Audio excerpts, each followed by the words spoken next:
morning. This is Stan in Gainesville, Florida. And this is David in beautiful Long Beach, California. And if you don't already know, you are listening to Light Talk, and we are the Lumen Brothers. It's true. Hey, welcome to our special URTA episode of Light Talk. And as you can plainly hear, today it's just Stan and me hosting this episode. Steve will be back next week.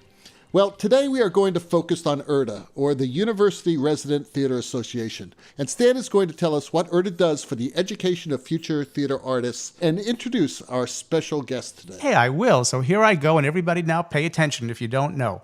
The University Resident Theater Association was founded in 1969 with the mission of supporting excellence in professional training of theater artists, ensuring the continued renewal of the American theater. Since that time, URTA has grown to include many programs and services, all working toward that same goal, whether it's maintaining the highest quality standards for our member universities, helping to match the potential students with the MFA program best suited to their needs, facilitating engagement of professional artists at universities, or expanding our offering of continuing education programming to students, faculty, and professional artists. URTA is setting the stage for emerging theater artists, superior theater training, and professional advancement. And today, our special guest from URTA is Tony Hagopian, who was appointed executive director by the URTA board in April 2018 after the passing of our longtime friend and director, Scott Steele.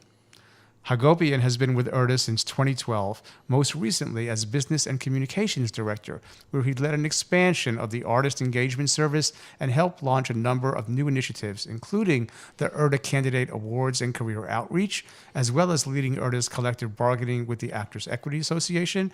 A product of the URTA Auditions himself, Hagopian received his MFA from Temple University. He spent 2 decades performing on and off Broadway at major regional theaters and on film and TV. In 2016, he produced the world premiere of Simon Dawes Becomes the Planet in New York City. He has frequently taught workshops as a guest artist at numerous colleges and universities, and for the last 2 years, he has led URTA's audition outreach to undergraduate theater programs. So, welcome to the show. Yeah, Tony, welcome, good to have Tony. You here. Good to Thank have you, guys. It's great to be among the Lumen Brothers. A lot of people don't think that's such a great thing, but we're happy that you are. So we hope you find it bright. Very good. Yeah. Very good. Not very intelligent, but bright. Well lit. Well, I've got the first question for Tony. This is really all about what Tony has to say today. So, Tony, tell us exactly what URTA is and why people should really dig in and get to know it better. Gosh, well, I can give you a really long answer for that, but I'm going to try and compact it down. So URTA, URTA, University Resident Theater Association, is a member association of 43 universities with MFA programs in theater. Our members are all across the nation and abroad. And it was originally established in 1969. We're looking at our 50th anniversary now, and originally the point was to promote excellence in professional theater training, which really was synonymous with the MFA back in those days, and to a certain extent still is. But how we've grown in the decades since is we found many, many ways in which to move forward in that mission in supporting professional theater. We began with what is still our signature program, which is the URTA Auditions and Interviews, which most people just refer to as the URTAs. It's such a common secondhand. And that is where our members get together every year in January, February in New York, Chicago, and California for a combined audition and interview of about 1,200 candidates in all theater disciplines, so acting, every area of design, stage management, arts leadership, directing. But beyond that, now we have our Artist Engagement Service, which is a nonprofit paymaster service that is a huge value to many university theaters, as well as small independent nonprofit theaters, individual artists, and others. We've expanded even the URTAs themselves now, with the satellite auditions, the undergrad preview program, candidate awards. We've expanded our continuing education, which occurs both at the URTAs and throughout the year at different conferences. So, I mean, I could go on and on. We have obviously our collectively bargained equity contract that is used by a few dozen producers across the country, and as well as different universities on a one-off basis. So in every way kind of imaginable, we're supporting that track of professional theater training from the university, the student at the university, the program itself, the faculty, all the way through to the profession. So emerging professionals, early career artists, and students making that transition. Yeah, speaking of supporting young professionals, you are obviously a result of the URTAs if you go all the way back, right? Yeah. It's funny, when I was in grad school, I think this was way before the URTAs. We were still dealing with prehistoric times. I think I used an abacus to figure out all my lighting angles and everything. But seriously, why don't you tell us a little bit about that mission that you have? Because it is such a wonderful support mechanism for young people getting into graduate schools, obviously. Yeah. So, I mean, obviously, the premise of our mission is that professional training is a requirement for sustaining a career in the professional theater and the entertainment arts. Now, that training can take any number of forms. Of our 43 members, no two are really the same in terms of their pedagogy and how they approach the work.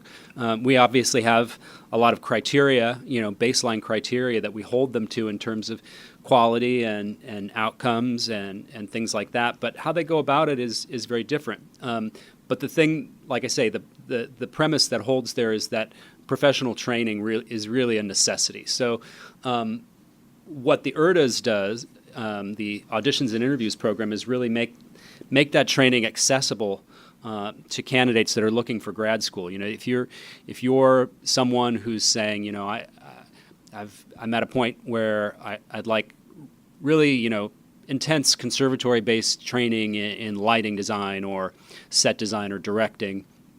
The number of programs that you could be researching and applying to, the number of trips you could be making, campus visits, it's mind-boggling. So you can come to the URTAs, and you've got our 43 members plus however many guest and non-member institutions are there. You could be meeting and interviewing with many schools all in one site. You can see very quickly which programs are more of a match for you, which are not. There really is no more efficient, cost-effective, more productive way to take that first step into pursuing MFA training than the URTAs. It's obviously great for our schools too, because they get to come to one place and see all these candidates. Speaking of that, maybe you could give us a little play-by-play about how these interviews go and what a potential student and or recruiter can expect. Like, how does it happen? Or how does it unfold? Sure. So it's we contain it to a single day. Although we're in each city for a number of days and, we have other programming, continuing ed and things that are available, the URTA's process itself, we keep it to one day so that a candidate can, travel to Chicago and do the entire process and, maybe spend one night and then leave the next day. So we like that, to keep the barriers of entry accessible. So that being said, it is a long day. The candidates will check in the morning around 7:30. They'll get an orientation from URTA staff about how the event works and what the expectations are, what they need to be doing. They'll get an hour to set up their station. Each one gets a table which is about 3 by 2 by 3 or so, that they can set up their portfolio and their materials, their models or what have you, and then they get a little bit of a break while the recruiters come in and do a walkthrough of the hall and they get to make notes. And I should mention that when candidates are registering online, which registration is open currently, they are able to upload materials. We use an application platform called Accepted, which allows for candidates to upload things like their headshots or resumes or portfolios or website links. So a lot of the recruiters have seen some of this material ahead of time. So they've already got notes about candidates they're looking for or, to keep an eye on. And we strongly suggest that candidates really take advantage of that because it's all to their advantage to have that stuff available online. But that said, after the candidates have set up their materials in the morning, the recruiters do a walkthrough, and the recruiters will have an orientation as well, and then they'll have morning interviews, which usually go for about 2.5 hours. This is a slightly new creation in terms of the schedule, where based on those online materials that recruiters have already seen, they contact the URTA office and they say, well, I know so far I want to interview these 8 candidates. And so we're able to schedule those interviews ahead of time. So those happen in the morning around 10:30. They go a couple of hours. And then there's a lunch break. And meanwhile, the recruiters have, after they do their walkthrough in the morning, they say, okay, here's some more candidates that I want to see, based on, the students that may not have had materials online or just, seeing more material in person in the design hall. They say, here's people I'd like to see in the afternoon. So we go, everyone takes a lunch break. URTA staff goes and use a computer program to generate these schedules. And then everyone comes back to the design hall about 2:30. And those additional afternoon interviews take place. The interviews themselves, like I said, they happen in the design hall where there may be, 40 or 50 portfolios set up, and each portfolio, each candidate's station has a few chairs there, and the interviews happen right there at their station. So the faculty sit down with them. They have 15 minutes to, discuss their portfolio, give them some feedback. Candidates can ask questions about their program. They, can make sure that they're giving whatever information they feel is important, to the candidate. And, all those interviews are a little bit different, from school to school. Everyone approaches it differently, but, they have their 15 minutes. And those generally go into the late afternoon, depending. Some candidates may have interviews all the way into the evening, 7 or 8 o'clock. And then that's it. No, wow. That's not it. Wait a minute. That was really blow by blow, but there's more to the story, isn't there, Tony? Yeah, there really is. There's a lot more to the story. One of the values of the URTA's process, and again, this really is valuable for both the candidates and the schools, is what we like to call the serendipity factor. So if we may have on a given day, we may have 20 schools that are recruiting, and like I said, there may be 40 or 50 candidates. Candidates should do their best to research these programs and find out as much as they can about them and be as well versed. But with that many programs, there's only so much, right, you can do, and they're getting a chorus of voices from their undergrad professors and their peers and general rumor and innuendo about different programs, and you should look at this program, or this program has this and so they've inevitably they've got a lot of notions about schools that they're most interested in, ones that they know less about. But the great thing about the URTAs is when you get in that room, all those schools are on a level playing field. If a candidate came there with the intention, mainly of wanting to meet School A, School B can get an interview with that candidate and say, look, you may not be as familiar with our program, but this, and this.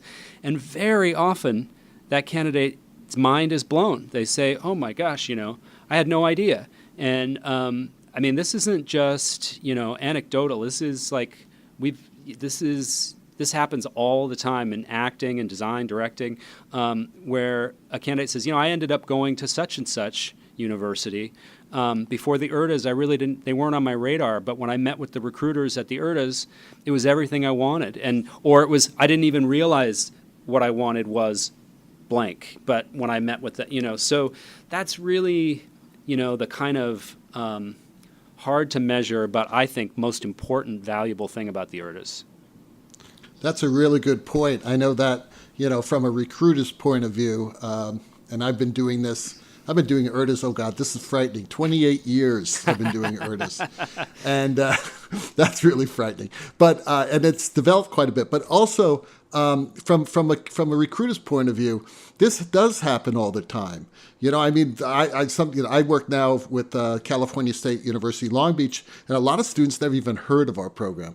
And I'll sit down with them, and they'll say, I didn't even do any research about your program because I didn't even know it was there. It was just listed.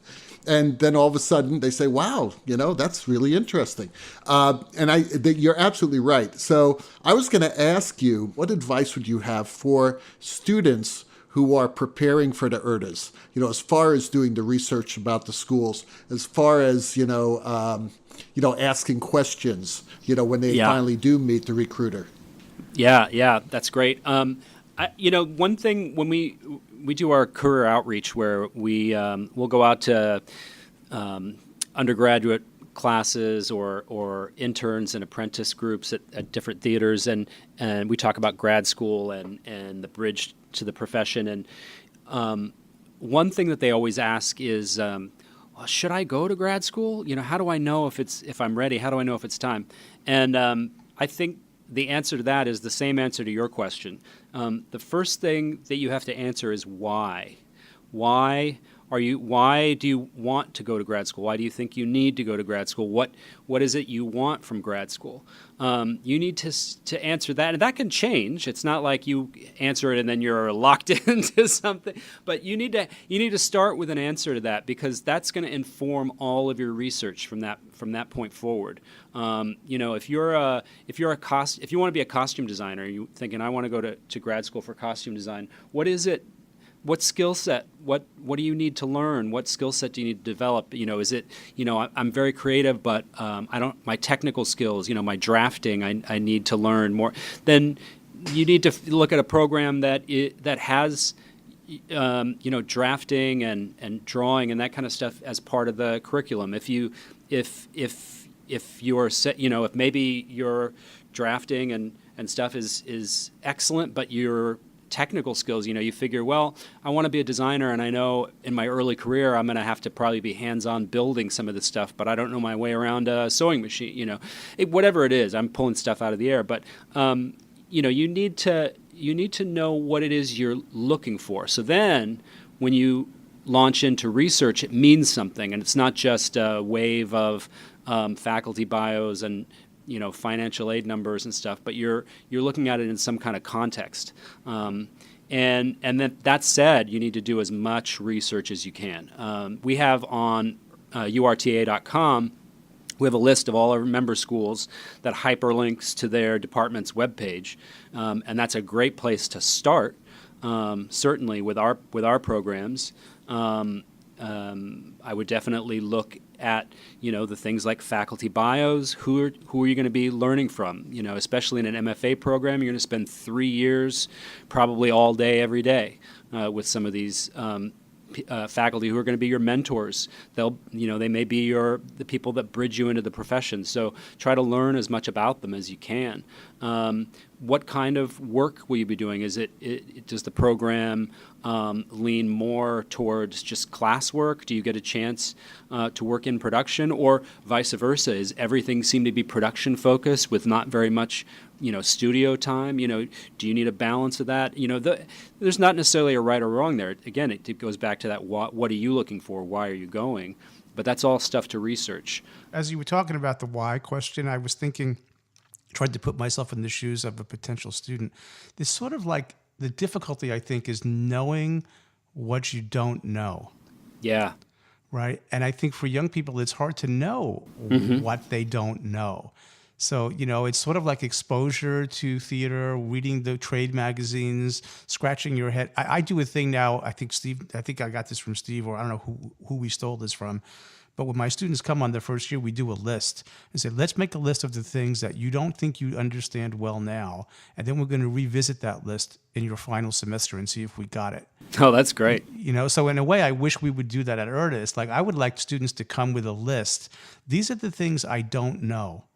And these are the things I want to learn. And then I can judge whether my program is the best one for them because of the kinds of things that we do or any program does. Yeah.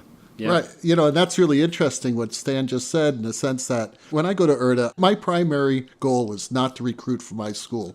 I think my primary goal is to find the right school for every single candidate that I meet. And I would say, yeah, exactly. And, because we know all these schools, they're colleagues, they're friends of ours. And, if a student, says, I really want to do musicals, I just want to, just focus on that. I know immediately that my school is not the best school for that particular student. So what I would do, and I'm sure Stan and Steve do the same, is say, we don't do that, but who does that well? You should check into, check into Austin. I do that all the time. Because it is a service. I never think it's, if I don't get, let's say my quota, I want to get 3 lighting designers. If I get one, and I've advised 10 others to go to schools I feel that would serve them, I feel that that's a success. I don't, just say 3, because those other 2 may not have, my school may not be the right school for them. So I think that most people at URTA, most of the recruiters feel that way. And so we see it as a service.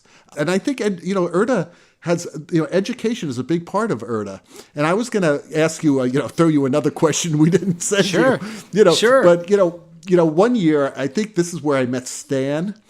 We were on a panel, and I forgot what it was about. I do. I remember it precisely. And what was it about, Stan? It was about, and I forget who set it up, but we got recruits. We're trying to do a thing for students to to think more broadly about their career than just stage work, and which designers do we have who do things outside of the traditional applications of lighting design. And I was one. David was another, and there was a third gentleman from, I think, the university in Illinois, and we were put on this panel, and students came, and we talked about our careers and our philosophy of lighting design, and it was great. And that's how David and I did meet the first time. Yeah, I would love to see URTA do more of that.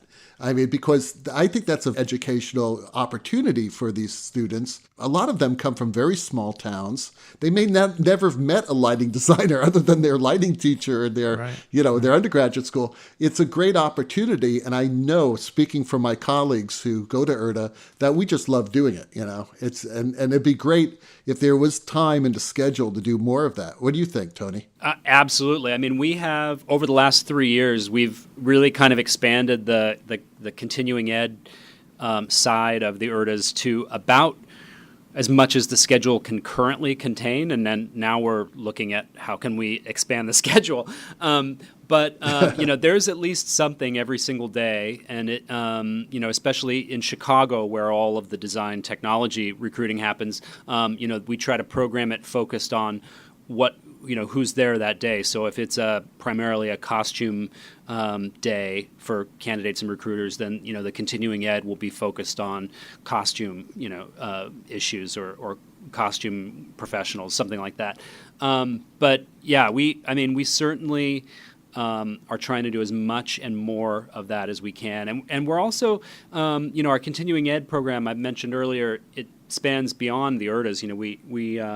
We're doing a lot more events at conferences like American College Theater Festival and USITT and SETC, with similar programs like the panel that you guys were on, or other things that about graduate school or the path to the profession or the different areas of work, all that kind of stuff that's valuable to those students. We're really trying to push the bar on that. So maybe with all that behind us, and that's some really good information there, can you give us a peek at what the organization will be doing in the future, and where is URTA going, and how are you handling changing times? Because boy, they are a-changing.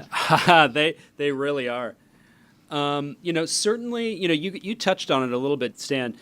On the design side, the world of work that is entertainment design, beyond the narrowly focused theater work, which a lot of programs have traditionally focused on. Now there really is an expansion in that, in terms of both obviously the avenues in the profession, but then naturally the training that leads to it. That was one session that we had, I think last year or the year before, that was really a session aimed at faculty. We had a fellow, Bill Dignight from Marquette, Michigan, came and spoke on this subject, and to faculty who were interested in how do we capture some of these students that an MFA in design could be valuable for, who want to work in these areas, and also how do they expand their programs to make their programs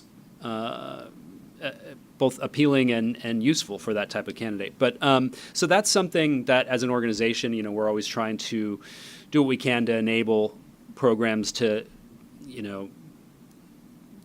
make those evolutionary leaps, and put faculty together, and discuss pedagogy and trade best practices and things like that. But in the sense of our programs, and our services, I think what we're really focused on right now is looking at what we already do and trying to find ways that we can expand the mission in each program. So I mentioned with the URTAs, we've added the satellite auditions, which is non-member acting programs that the candidates can audition for. We've got our undergrad preview program, which allows undergraduates in theater to either sit in on the acting auditions or take a chaperoned tour through the design hall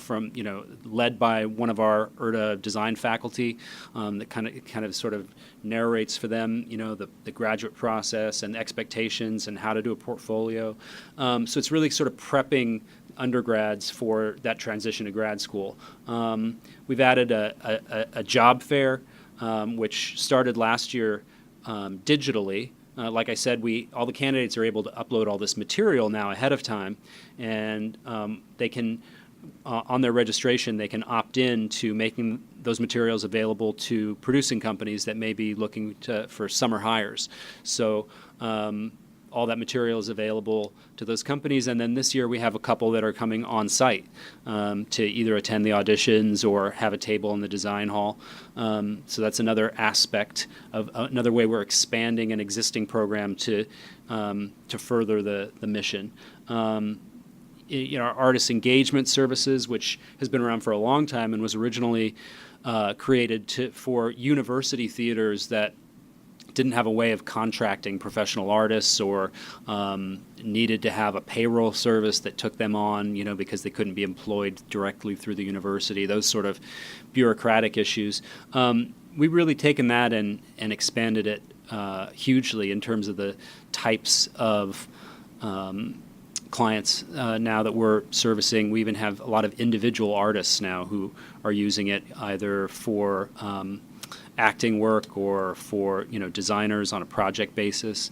I think that is, I would say that's the model right now, is we're saying, what do we already do and how can we do more of it?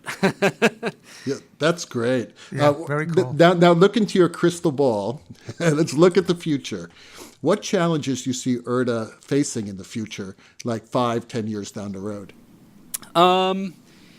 That's a real good question. I think, the nature of professional training and how that's defined is undergoing a little bit of a transformation. In 1969, professional theater training meant an MFA, basically. There wasn't really BFAs to speak of. I mean, there was maybe Juilliard and a couple of other places, but you had sort of a liberal arts BA, theater degree, sort of a generalist, and then if you wanted real professional training, then you went to graduate school for an MFA. That's what there was. That isn't necessarily the case now. There's probably fewer MFA programs than there was just a few years ago. There's a proliferation of BFA programs, some of which are truly professional programs, that are feeding right into the profession and could go toe-to-toe with MFA programs, but, some that are not.